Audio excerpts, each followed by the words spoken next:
In this lesson, we're going to talk about arcs and chords. Remember, chords are segments that cut across a circle. Some of them will go through the center of the circle. Those are called diameters. Others will just go anywhere inside the circle, and they will not go through the diameter. So here's a chord, and here's a circle. Here's a chord. If this chord and this diameter are perpendicular to each other, then that bisects the chord into two equal segments.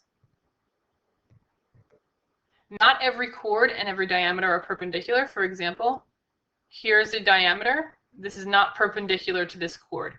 This is something that we'll talk about in a later lesson, but if they are perpendicular, then it will bisect the chord into two equal segments. So example A, it says that AB, or wants AB, so if BC is 12, see here it's perpendicular, so AB would also equal 12. Number 2, this entire segment of AB is 16. So very simply just cut it in half. So ZB would be 8. Try these on your own. I'll put the answers on the board.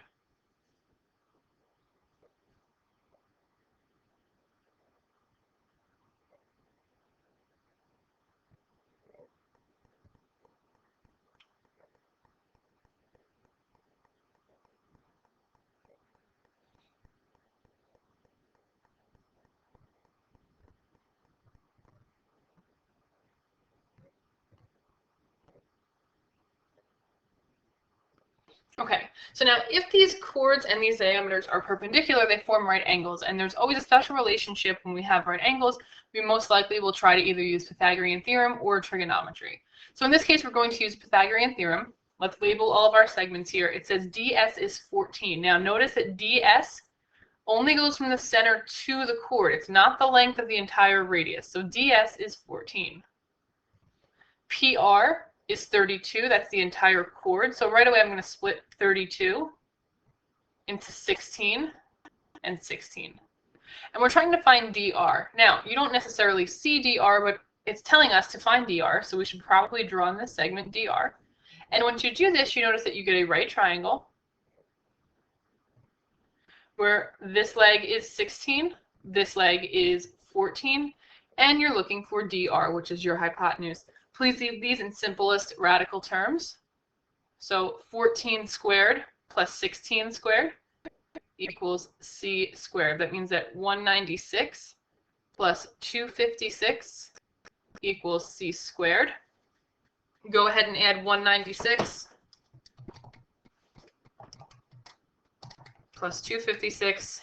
You get 52 equals C squared. And we're going to have to find a perfect square that goes into 452. So let's see. Go ahead and try some out. I'm going to go with 4 and 113. I don't believe there's any perfect squares that go into 113. So even though this is going to look a little bit odd, we're going to just take the square root of both sides, and the square root of 4 is 2. You cannot do 113. So the length of DR is 2 roots of 113.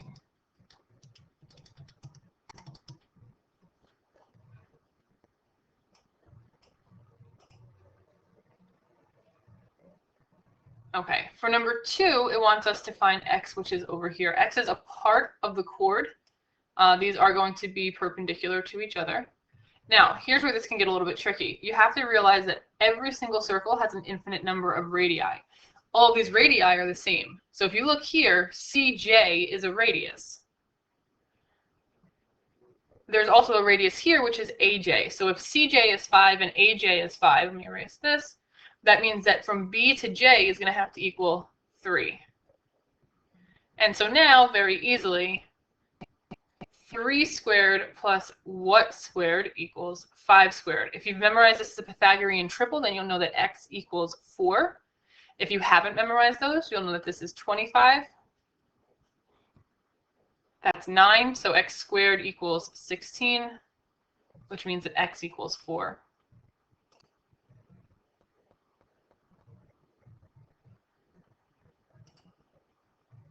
Here's another example. On your paper, I think this should be a 13, so go ahead and just switch that for me. Now, right now I don't see any right triangles, but you can draw in here radii anywhere you want to. You could put a radius over here, you could put a radius over here, a radius over here. None of these would actually help you, so you have to figure out where you could put the radius. The radius itself is 13, but I could just swing that around, and now I make this right triangle. So now let me take out this right triangle. The radius we swung around was 13. From here to here is 5. Now, I know it wants x, which is the whole thing, but I could very easily just find this segment, and then I can double it. Again, if you've memorized this triple, you know that x equals 12. If you haven't memorized this, go ahead and just verify that 5 squared plus x squared equals 13 squared.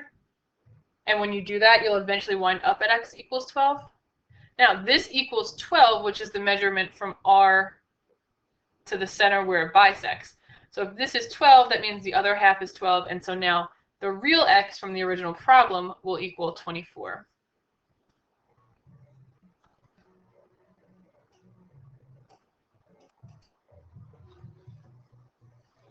All right, here's a similar problem to the ones that we just did. It wants the length of BD, so if FD is 6, that means that BF equals 6, so that means that BD must equal 12. Okay, and then for our last theorem, it says that in the same circle or in two congruent circles, two chords are congruent if and only if they are equidistant from the center. So let's break this down. Here's what this is essentially saying. So here's a circle.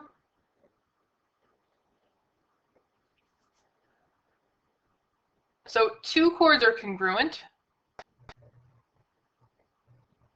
if and only if they're equidistant from the center. So let's say this is, I don't know, 6. If this is 6, then that means that these chords must be congruent. Since those chords are congruent, these arcs are also forced to be congruent. If and only if means it works both ways. So if AB is congruent to CD, then FE will be congruent to GE. So if I reverse that, if it says if these two are congruent, then that means that the original chords are now congruent. So it's just saying it backwards, saying the converse of the theorem. So for example, in this one, you know that this chord is 12 and this chord is 12. Therefore, you can safely assume that 7x minus 8 is equal to 3x. Let's just move the 7x over. I know it's going to be negative, but that's okay because negative 8 will equal negative 4x. X will equal 2. And then it wants you to find EF. So take your 2 and sub it in for 3x. So now this becomes 6.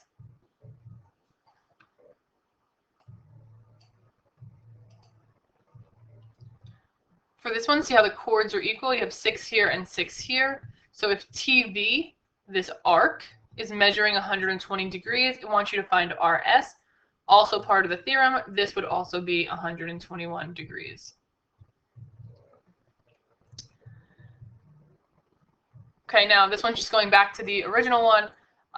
It wants you to find the measures of some of these arcs. Well, it's important to know that since these two are, since this is perpendicular, these two chords are the same, therefore making 4x equal to 80 minus x. Let's add x to both sides to get 5x. And 5 goes into 80 16 times. And then it wants you to find some of these measures of the arc. So CB, C is up here, CB is 4x, so 4/16 would be 64. The other side should match up, so 80 minus 16 is also 64. And then it also wants CE, which is the entire arc. So add 64 and 64. That means that CE must be 128 degrees. Okay. Or actually, I'm going to give you the worksheet. So what you should do is bring me your notes. Let me just see that you've taken notes. And then as soon as you are done showing me them, I will give you the worksheet that you're going to work on. And I probably will collect it at the end of the period.